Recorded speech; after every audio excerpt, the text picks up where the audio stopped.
Assalamualaikum warahmatullahi wabarakatuh. Halo guys, nama saya Muhammad Farhan. Di sini saya akan menjelaskan tentang PPh tiga memahami Pak, yaitu PPh tiga yaitu memahami pajak penghasilan atas penghasilan tertentu. Oke, dalam presentasi komprehensif mengenai pajak penghasilan PPh tiga, sesi ini dirancang untuk khusus bagi mahasiswa sarjana dan pasca sarjana di perguruan tinggi yang ingin mengalami seluk-beluk salah satu aspek penting dalam sistem perpajakan di Indonesia. Kami akan membahas secara rinci mengenai definisi objek, tarif, hingga mekanisme pemotongan dan pelaporan PPh tiga serta pentingnya kepatuhan terhadap peraturan perpajakan. Apa itu apa itu PPh tiga? PPh tiga adalah singkatan dari pajak penghasilan pasal 23. Ini merupakan jenis pajak penghasilan yang dipotong oleh pihak pemberi penghasilan pada pembayaran yang dilakukan atau saat penghasilan tersebut terutang kepada wajib pajak dalam negeri yang atau disebut WPDN atau bentuk usaha tetap atau disebut BUT. Soal disebut singkatnya tuh BUT. Tujuan utama pemotongan ini adalah untuk mempermudah pengumpulan pajak atas jenis-jenis penghasilan tertentu yang umumnya bersifat pasif atau berasal dari jasa. Prinsip PPh tiga ini adalah pembayaran PPh di muka atau kredit pajak. Artinya, pajak yang terpotong ini dapat diperhitungkan sebagai kredit pajak. Bagi sebagai kredit pajak bagi wajib pajak yang dipotong dalam perhitungan PPh terutang pada akhir tahun pajak. Hal ini berbeda dengan PPh final yang tidak dapat dikreditkan. Penting untuk dicatat bahwa PPh tiga hanya berlaku untuk penghasilan yang diterima atau diperoleh dari pihak yang lain berasal dari modal, penyerahan jasa, atau penyelenggaraan kegiatan selain yang telah dipotong PPh satu. Ini menegaskan peran PPh tiga sebagai pelengkap dalam sistem pemotongan pajak penghasilan. Siapa yang memotong dan dipotong PPh tiga?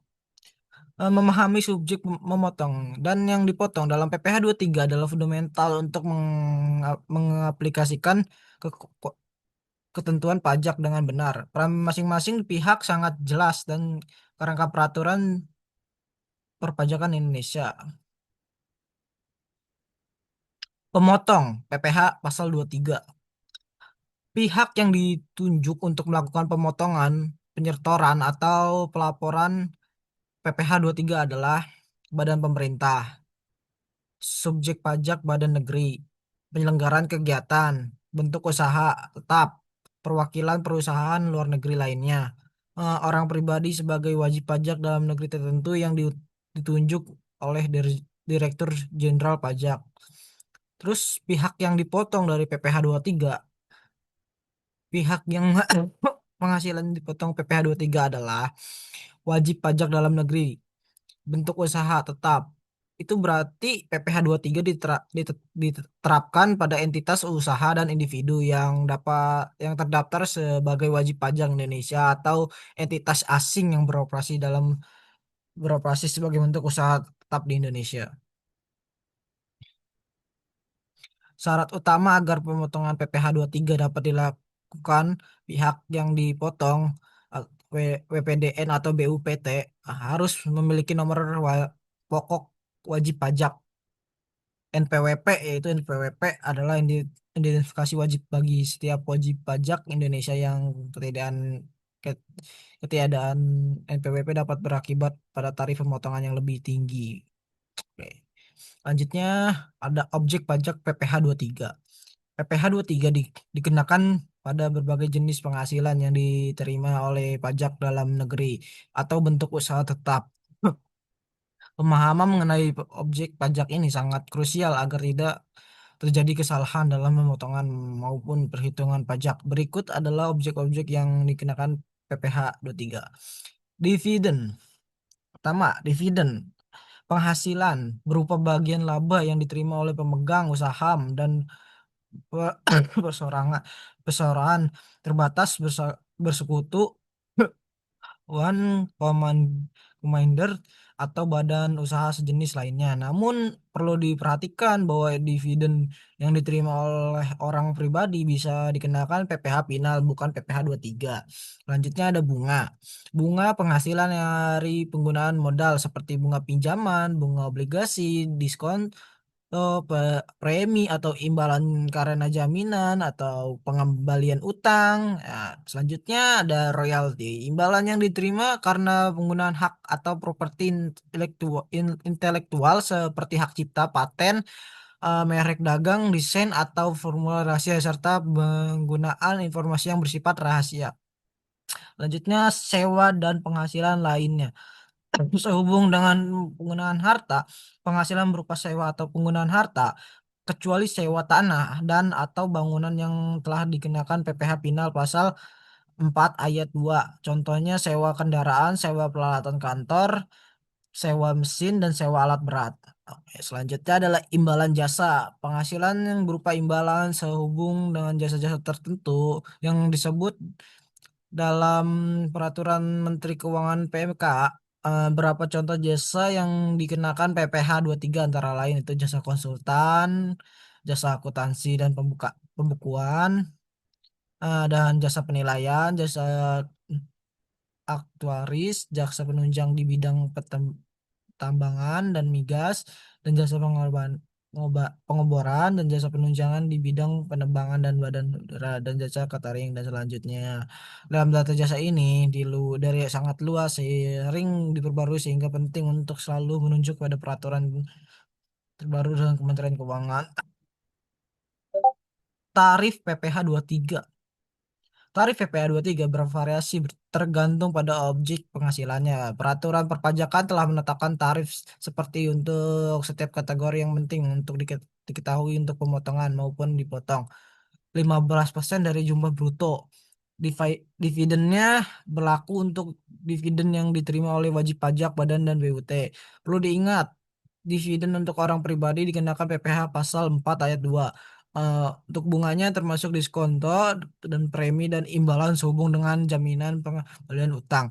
Untuk royaltinya itu atas penggunaan hak kekayaan intelektual dan informasi rahasia. Jadi 2% dari jumlah bruto sewa penghasilan lainnya sehubung dengan penggunaan harta kecuali sewa tanah atau bangunan. eh, karena dikenakan PPh Pinal pasal 4 ayat 2. Contoh sewa kendaraan, mesin rotor, dan imbalan jasa atas jasa-jasa teknik dan jasa manajemen konstruksi, jasa konsultan, dan jasa lainnya disebut dalam peraturan Menteri Keuangan. Pengecualian dan tidak kena PPh tiga.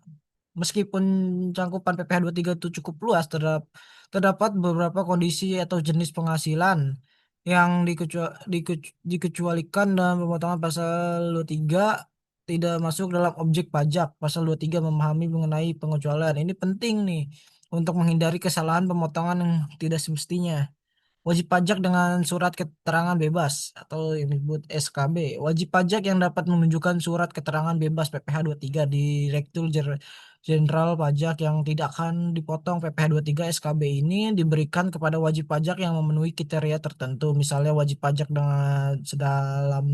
sedang dalam proses restrukturisasi utang atau wajib pajak yang berdasarkan perhitungan diperkirakan akan rugi atau pajaknya nihil.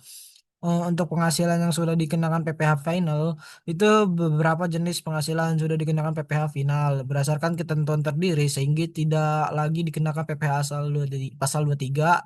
Contoh yang paling umum adalah sewa tanah dan atau bangunan yang dikenakan PPh final berdasarkan pasal 4 ayat 2 Undang-Undang PPh. Penghasilan dari usaha mikro kecil dan menengah yang memiliki yang memilih untuk dikenakan PPh final sesuai PP nomor 23 tahun 2018 sekitar sekarang PP nomor 55 tahun 22. Dividen untuk orang pribadi yang diterima oleh wajib pajak orang pribadi dalam negeri sepanjang dividen tersebut diinvestasikan di wilayah NKRI. Jika penghasilan bersifat final, maka kewajiban perpajakan sudah selesai pada saat pemotongan dan pembayaran tersebut. Penghasilan di bawah penghasilan yang penghasilan di bawah penghasilan tidak kena pajak jika individu. Meskipun PPh tiga umumnya dikenakan pada penghasilan yang diterima oleh badan atau BUT, ada beberapa kasus di mana penghasilan tertentu dari individu juga bisa menjadi objek PPh 2, PPh pasal 23, misalnya jadi profesional. Namun secara umum konsep PTKP lebih relevan untuk PPh pasal 21 pajak atas gaji dan upah jika penghasilan individu secara spesifik menjadi objek PPh tiga dan sejumlahnya sangat kecil sehingga berada di PTKP untuk penghasilan PKP, maka hal tersebut bisa menjadi pertimbangan untuk tidak dilakukan pemotongan. Namun dalam konteks PPh tiga jumlah bruto menjadi pengenaan pajak yang tidak menghitung PTKP dan penjualan ini dapat relevan dan menghasilkan jasa tertentu individu dan tidak memiliki NPWP jumlahnya sangat minim. Kapan PPh selanjutnya kapan PPh tiga dipotong dan disetor? Aspek aspek waktu dan pemotongan penyetoran dan pelaporan PPh tiga adalah krusial untuk memastikan kepatuhan pajak. Keterlambatan dapat mengakibatkan sanksi. Waktu pemotongan dan PPh tiga. Pemotongan PPh tiga itu dilakukan pada saat pembayaran ketika penghasilan dibayarkan secara tunai atau melakukan transfer bank kepada penerima penghasilan, atau dari terutang. Saat penghasilan tersebut menjadi hak menerima, menjadi kewajiban bagi pemotong untuk membayar meskipun pembayaran belum dilakukan secara fisik. Contohnya faktur terbitkan atau jatuh tempo pembayaran sesuai perjanjian. Tanggal mana yang lebih dahulu terjadi akan di antara pembayaran terutang akan menjadi dasar penentuan waktu pemotongan. Nomor dua itu ada batas waktu penyetoran PPh tiga. Pajak yang telah dipotong wajib disetorkan oleh pemotong ke kas negara atau melalui bank persepsi atau kantor pos. Batas waktu penyetoran adalah paling lambat tanggal 10 berikutnya setelah masa pajak berakhir. Contoh PPh tiga dipotong dalam bulan Januari, wajib disetor paling lambat tanggal 10 Februari.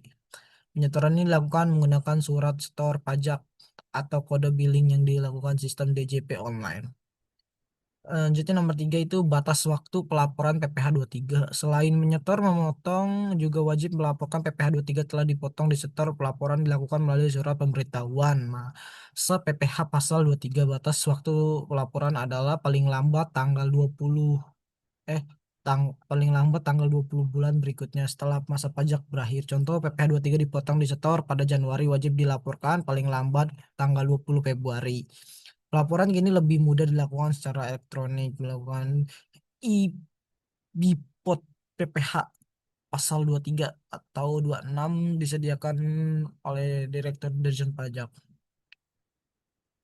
Selanjutnya sanksi jika tidak patuh terhadap ketentuan PPh tiga.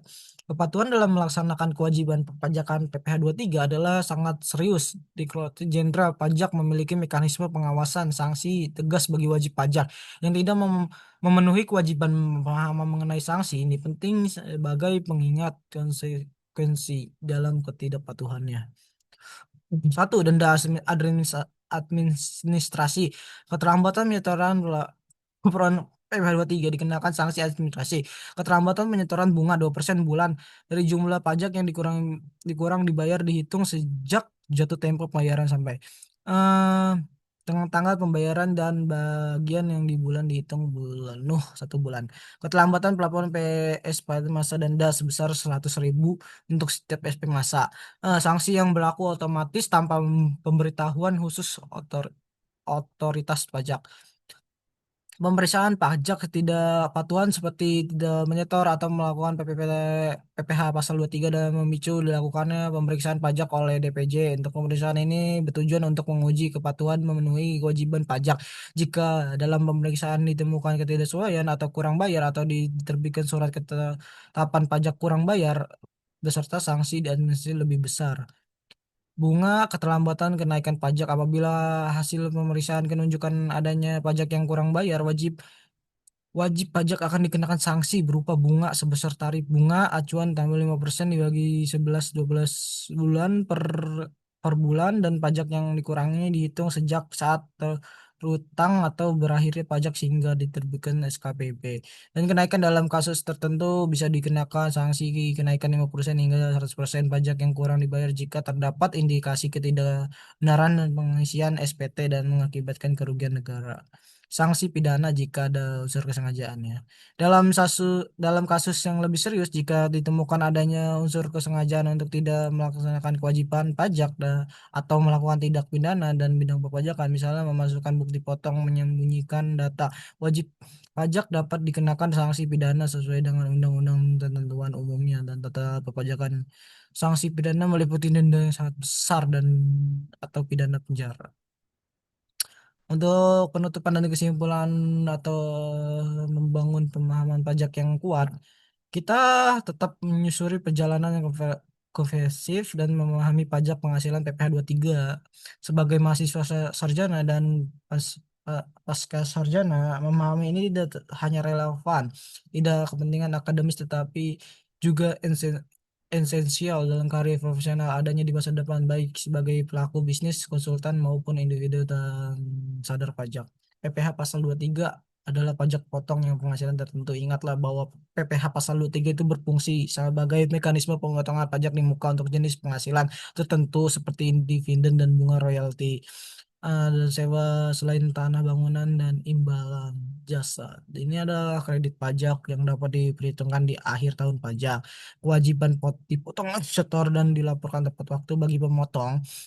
Kewajiban tidak hanya berhenti pada pemotongan tetapi juga penyetoran ke kas negara maka masih maksimal tanggal 10, meskipun berikutnya pelaporan sebenarnya SPT masa maksimal tanggal 20. Berikutnya keterlambatan akan berakibat pada sanksi administrasi yang merugikan. Untuk kenali objek tarif dan pengecualian, yaitu memahami detail mengenai objek pajak apa yang dikenakan tarif. Kalau yang berlaku 15% dan 2% dengan menyesuaikan jika tanpa NPWP serta pengejualan SKB final, dan ada kunci untuk menghindari kesalahan atau praktik selalu diperbarui informasi adalah Anda peraturannya perpajakan terbaru. Mungkin sekian dari saya. Assalamualaikum warahmatullahi wabarakatuh.